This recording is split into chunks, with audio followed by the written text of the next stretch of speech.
How to log into FedEx with account number. Let's get started. Launch your preferred browser.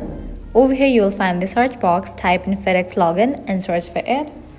With that, different website links will appear. Go ahead and open this one, fedex.com. With that, you will be directed to the official website of FedEx. Now from here you can easily log into your account. As of right now, you are only able to log into your FedEx account using user ID and password. You cannot use your account number to log in. So go ahead and type in your user ID, likewise password.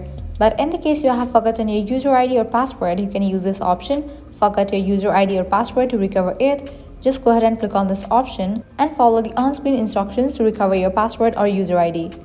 Likewise, in the case you haven't created your account yet, you can do that by clicking on this option of create a user ID.